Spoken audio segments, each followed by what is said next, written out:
Miel mortel. Épisode 15. Mise à jour par Gildas de Paris. 2 semaines s'étaient écoulées et beaucoup de choses avaient changé. Aïcha avait aménagé avec moi. Pour éviter de la faire souffrir, j'ai rompu tout contact avec Sabrina et AKOUBA en changeant tous mes numéros. Vu qu'elle ne connaissait pas mon domicile, j'avais une certaine tranquillité tout en restant sur mes gardes. Avec Sabrina, il fallait être prévoyant. Ma nouvelle vie de couple avec Aïcha marchait très bien. Nos activités prospéraient, Aïcha avait déporté son business à Abidjan. Je l'avais financé dans l'ouverture de 2 nouveaux magasins de mèches, de tissage et aussi de la lingerie pour femmes. Sabrina et AKOUBA faisaient partir désormais du passé. Je me consacrais plus à ma nouvelle vie de famille et à mon travail. De temps en temps, je me rendais à Bassam avec Aïcha pour saluer sa famille. Sa famille m'avait adopté comme la tienne, son père m'avait même donné un terrain à lotir et une parcelle de terre où j'avais commencé à cultiver du vivrier. Je confiais cette tâche à un manœuvre que son père m'avait suggéré. C'était la belle vie, ma princesse Aïcha était rayonnante de bonheur, elle avait trouvé l'homme avec qui elle passerait le restant de ses jours. Les 2 mois qui suivirent, j'allais demander sa main à sa famille en faisant la dot. Cette cérémonie fut une réussite, mes amis et connaissances étaient de la partie. Je l'avais honoré aux yeux de sa famille et aux yeux de son entourage. Nos 2 parents respectifs s'entendaient à merveille, mon père et ma mère étaient fiers de leur enfant. J'étais parti de rien pour me faire une place au soleil.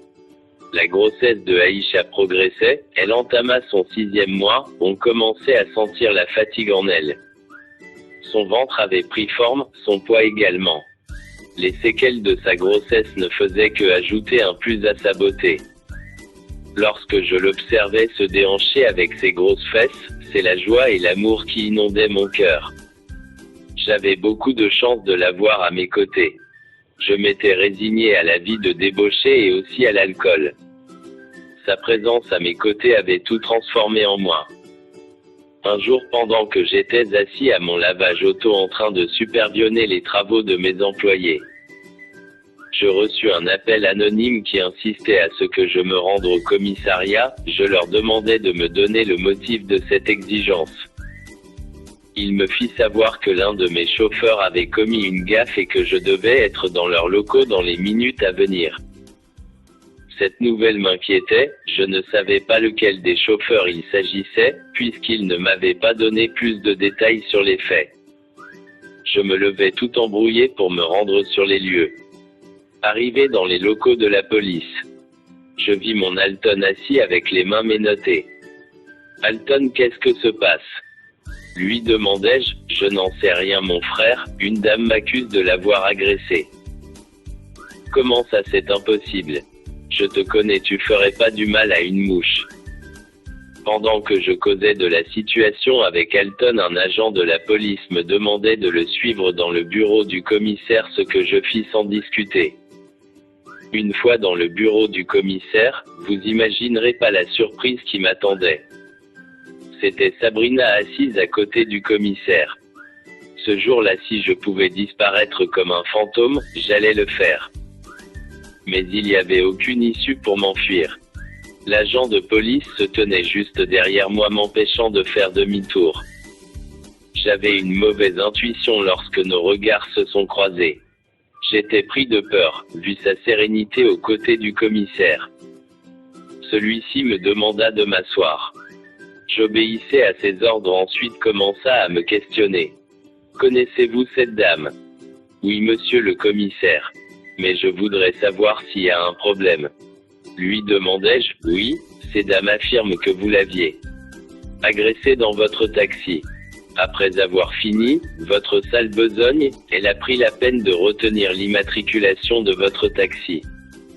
Voici les faits qui vous sont reprochés. » Je regardais Sabrina la bouche ouverte. Je ne savais pas où commencer pour clamer mon innocence. Je balbutiais en voulant essayer de me justifier. Le commissaire se mit en colère en hurlant sur moi. « Vous l'avez fait, oui ou non ?» Non, je ne l'ai pas fait, monsieur le commissaire, je suis innocent. Le suppliant de me croire. Durant tout ce temps d'échange avec le commissaire, Sabrina restait sans broncher. Le commissaire m'accablait de questions en me menaçant de me jeter derrière les barreaux. Tout d'un coup, elle prit la parole en demandant au commissaire de nous laisser seuls afin de s'entretenir avec moi. Le commissaire étonné la regardait et disposait. Elle marqua un arrêt de silence tout en m'observant droit dans les yeux avec instance. Elle le fit avec une grande sérénité au point de me faire paniquer. J'ai cru mourir sur le champ. J'aurais voulu me jeter à ses pieds en la suppliant de ne pas me faire de mal. Et au moment de le faire, Sabrina me fit un sourire en me parlant. Mon amour, tu as cru te débarrasser de moi. Je t'ai cherché dans tous les coins et recoins de la ville. Tu m'as fait passer des nuits blanches. J'étais inquiète pour toi, parce que j'étais sans nouvelles de toi. Aucun de tes numéros ne passait. Résignée à te rechercher, j'ai monté ce scénario afin de te retrouver, mon amour. Je voulus prendre la parole, mais elle m'interromput en me demandant de me lever et de la suivre à la maison, ou bien, le commissaire allait me retenir en prison et ensuite me mettre à la disposition de la justice qui à son tour me jugera pour les actes que j'avais pas commis. Elle me faisait un chantage, le poids de ses paroles pesait que le mien. Je voulus lui parler à nouveau, mais elle me fit un geste du doigt, j'avais compris qu'elle ne voulait pas que j'ouvre la bouche. Elle s'approchait de moi, j'avais la tête baissée. Elle me levait la tête et me fit un baiser sur les lèvres en affirmant que je lui appartenais à jamais.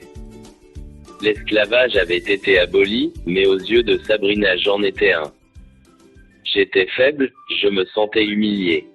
Elle avait acheté ma dignité avec les billets de banque. Je reçus une très grande souffrance dans mon âme. La phrase qui circulait dans ma tête était « Plus petit que c'est fini pour toi, tu mourras plus grand que ». J'aurais voulu verser des larmes en la suppliant de me laisser vivre ma vie avec Aïcha, mais mes forces m'avaient abandonné. Je me levai et la suivis hors du bureau. À l'accueil, mon ami Alton était toujours menotté. Je lui demandai de libérer mon employé. Elle fit signe aux agents du comptoir de le libérer. Ils exécutaient à ses ordres. Le commissaire s'approchait d'elle, elle mit la main dans son sac et lui balançait une enveloppe.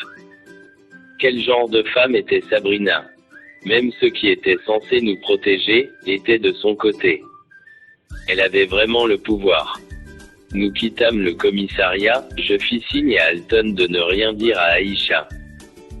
Si elle apprenait une telle nouvelle, elle risquerait de faire une fausse couche. J'étais seul à me mettre dans cette sale histoire, donc fallait que je la règle tout seul. Je montais à bord de sa 4x4 Lexus, elle me balançait les clés de la voiture et demanda de la conduire chez elle. La suite dans l'épisode 16. Mise à jour par Gildas de Paris.